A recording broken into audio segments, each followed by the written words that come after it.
수강생 여러분 안녕하세요. 지난 시간은 조선시대 한성부에 대해 소개하였습니다. 이번 시간은 식민지기 경성부에 대해 살펴보겠습니다.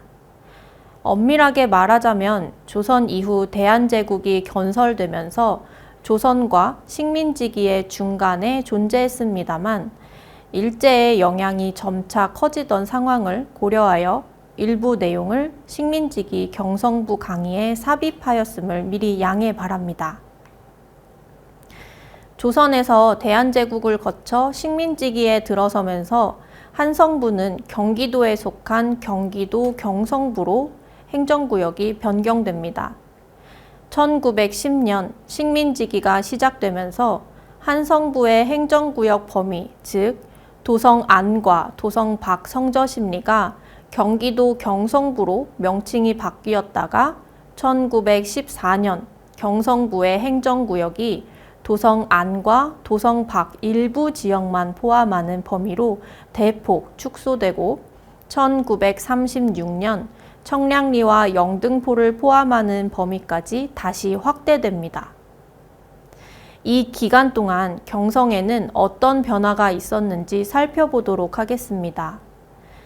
경성은 그 인구가 계속해 증가하는 양상을 보였습니다. 1914년 행정구역이 축소되고 1936년 행정구역이 확대되는 과정에서 인구 변화에 급작스런 변동이 있었으나 대체로 인구가 증가하는 모습을 보입니다. 일제가 식민지 농업정책의 일환으로 1920년부터 산미 증식 계획을 시작해 조선 내에서 생산된 쌀을 일본 본국으로 보냄에 따라 농민들은 쌀을 생산하기 위해 농사를 지어도 본전도 찾지 못하는 상황이 되었습니다. 따라서 농사를 지을수록 더 많은 부채를 떠안아야 하는 농촌 사회의 현실에 수많은 농민들이 농촌을 이탈하는 현상이 나타납니다. 그 가운데 도시에서는 상업과 함께 공장공업이 발달하면서 1차 산업이 주를 이루던 농촌보다 더욱 다양한 직업군이 형성되고 있었습니다. 농촌에서 이탈한 농민들이 크고 작은 일거리를 구할 수 있는 도시로 상경하였습니다. 도시에서의 생활터전을 마련해야 했던 농민들은 토막민 형태로 도시에 기거하는 양상을 보였습니다. 토막민은 비어있는 토지에 땅을 파서 토굴의 형태를 하거나 움막이나 움집의 형태로 온전하지 못한 토막집을 지어 생활하는 이들을 가리킵니다. 사진에서 확인할 수 있듯이 불완전한 주택의 형태를 갖추고 있는 토막집에서 토막민들은 주로 일용직, 지객군 등의 소일거리를 하며 생계를 이어갔습니다. 개항 후 일본인들은 조선으로 그리고 한양으로 건너와 거주하기 시작합니다. 초기에는 서대문 밖에 일본 공사관을 설치했었는데 이모군란 때 구식 군인들이 일본 공사관을 습격하고 불태워서 이곳을 떠나 진고개 일대에 공사관 일행들이 머물게 되었습니다. 진고개는 지금의 남산 아래 명동 지역을 가리킵니다. 여기에 머무는 동안 제물포 조약이 체결되면서 이 조약에 의해 일본 관료들과 일본 군대가 합법적으로 한성부 내에 거주할 수 있는 권한을 획득합니다.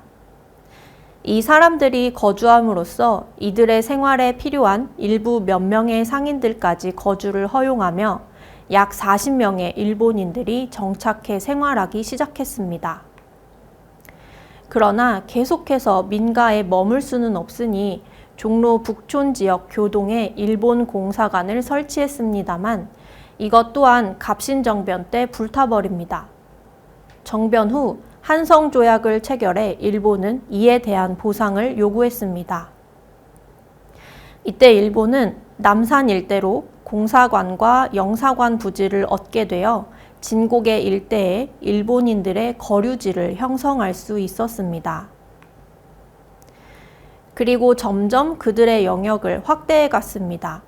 청일전쟁과 러일전쟁에서 일본이 승리하며 일본은 조선 내에서 자신들의 세력을 키워나갑니다. 그들의 거류지를 상권을 형성하고 있었던 남대문 쪽으로 조금 더 넓혀가고 본정거리 초입, 즉 지금의 서울중앙우체국 자리 인근의 영사관과 우체국, 경찰서, 상업회의소 등등 일본인들의 중심지를 만들어갔습니다. 일본인들의 거류지는 용산에도 형성되었습니다. 인천과 용산을 오가는 증기선 운행이 1888년에 시작되면서 1890년대 지금의 효창공원 일대에 몇몇 일본인들이 거주하기 시작했습니다. 그리고 청일전쟁 이후 일본 군대가 용산에 상주할 수 있도록 합의각서를 작성함으로써 용산에 일본인 군인들이 거주하게 되었는데 러일전쟁 이후에 맺은 한일의정서에 근거해서 일본 군대의 한국 상주를 공식화하면서 용산을 일본군의 군사기지로 만들어갔습니다. 그리고 용산역 주변으로 철도기지화하면서 용산을 신시가지로 만들고자 했습니다. 청계천을 기준으로 남쪽을 남촌으로, 북쪽을 북촌으로 구분하는데 남촌은 남산 아래 명동과 충무로 일대로 일본인들의 중심지로 형성되었고 북촌은 종로를 중심으로 한 조선인들의 중심지를 형성해 갔습니다. 1920년대에 들어서서 등장한 모던 세대는 이 중심지를 근대 소비 공간으로 변모시키는 데 중요한 역할을 했습니다. 1919년 3.1운동을 계기로 강압적으로 억압하기보다는 문화정치를 통해 동화시키려는 일제의 식민 통치 방식이 변경되고 나서 1920년대 이후 일상 속에서 그 문화들이 스며드는 양상을 보였습니다. 영화관이나 방송, 주택 등에서 서구 문물을 수용함으로써 새롭게 등장하는 문화들을 경험하고 이러한 환경에 영향을 받은 당시 젊은 세대들을 모던 세대라고 불렀습니다. 모던 세대는 연애, 패션, 문화 이런 것들에 관심을 가지면서 근대 소비 문화를 이끈 주체로 떠오릅니다. 근대 소비 문화를 이끈 또 하나의 주역은 백화점입니다. 일본에서는 백화점이 고급화의 상징으로서 메이지 유신을 경험하며 유입되었는데 관동 대지진을 경험하고 나서 폐허가 된 도시에서 실용적인 마켓의 역할을 하는 백화점으로 대중화된 성격을 지니게 됩니다. 이러한 백화점이 조선에도 건너오게 됩니다. 경성에 생겨난 일본식 백화점은 미츠코시, 미나카이, 조지아, 히로다 백화점이 있습니다. 미츠코시는 현재 신세계백화점 본점에 위치했던 것으로 그 건물이 지금도 쓰이고 있습니다. 미츠코시 백화점은 당시 최상층을 대상으로 최고급 상품을 취급하는 백화점이었고 미나카이 백화점은 일본 상품을 전문으로 취급하는 곳이라 일본인 고객이 90%를 차지했다고 합니다. 조지아 백화점은 롯데 영플라자 본점이 위치한 곳에 있었던 것으로 중저가 대중 상품을 취급해 조선인 고객도 60%를 차지했습니다. 그리고 히로다는 조지아보다 더 저렴한 상품들을 취급한 백화점이었습니다. 이에 반해 종로 사거리에는 조선인 박흥식이 운영하는 화신백화점이 있었습니다. 도시 공간을 구획하기 위해 도로를 정비함으로써 건물 배치나 인구 이동의 흐름을 조정할 수 있는데 일제는 시구개수 사업이라 불리는 도로 정비 사업을 계획합니다.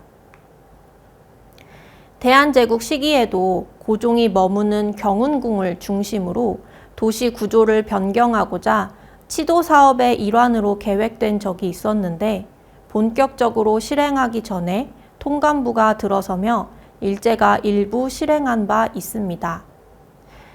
광화문에서 창덕궁 도남문 앞에 이르는 지금의 안국로와 광화문에서 남대문으로 이어지는 지금의 태평로를 이때 정비하였습니다. 그리고 이 사업이 식민지기에 들어와 경성 시구개수 사업으로 이어지게 된 것입니다.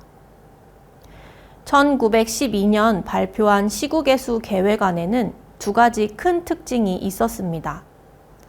하나는 도로를 직선화하여 격자형 바둑판 형태의 공간 구조를 만드는 것, 또 다른 하나는 일본인들의 거주지에 가까운 황금 정통의 방사형 도로망을 계획하여 이곳으로 도시의 중심을 형성할 수 있도록 한 것입니다.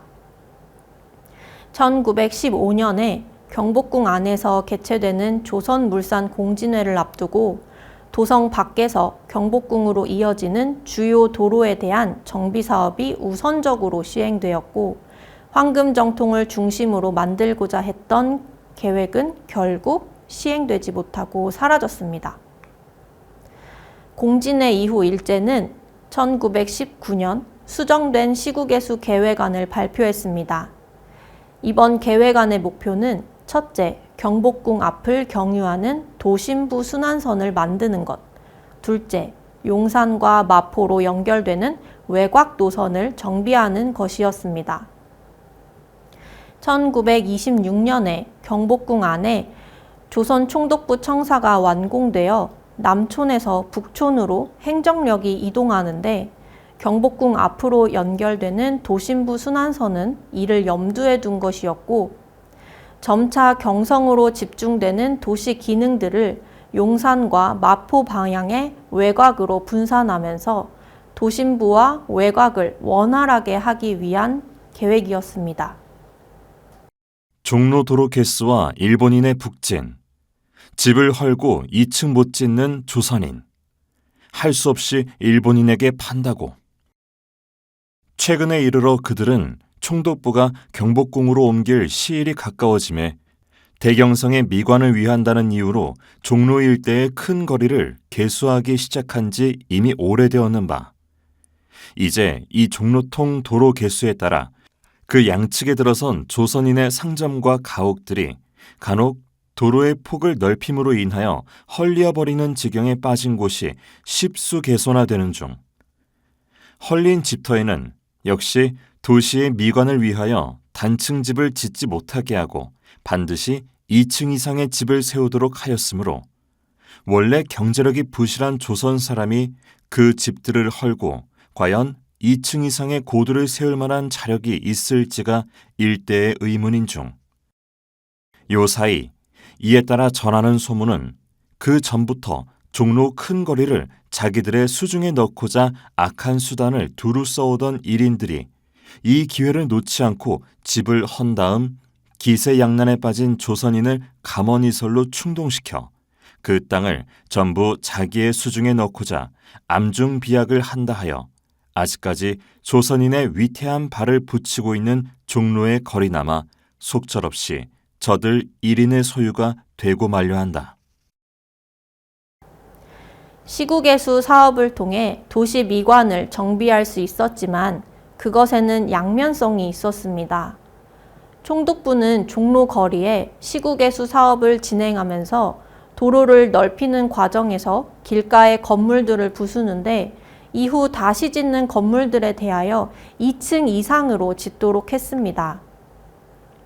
일본인보다 경제력이 상대적으로 낮은 조선인들에게는 2층 이상의 건물을 지을 자금이 부족하기에 이를 틈타서 일본인들이 종로 거리에 조선인 토지를 매입해 조선인 중심지를 이루고 있었던 종로에 위기를 맞기도 했습니다. 시구개수 사업을 통해 도로가 정비되고 그 위에 전차 노선을 설치했습니다. 전차가 처음 도입된 것은 1899년 서대문에서 명성황후의 왕릉이 있던 청량리 홍릉까지 노선을 두어 고종의 참배 행차를 위함이었습니다. 그런데 참배 용도로의 이용보다는 이후 일반 사람들의 이동수단으로 더 많이 이용됩니다. 1910년 식민지기 이후 우선적으로 일본 군사기지와 일본인 거주지가 형성되었던 용산을 도심으로 연결하는 전차 노선을 만들고, 그 다음으로 1915년 경복궁에서 개최되는 조선물산 공진회를 위해 경복궁으로 연결되는 노선을 만들었습니다. 공진회 이후에는 경복궁 안으로 총독부 청사를 이전하기로 결정됨에 따라 경성 남쪽과 북쪽을 연결하는 전차 노선들을 구축합니다.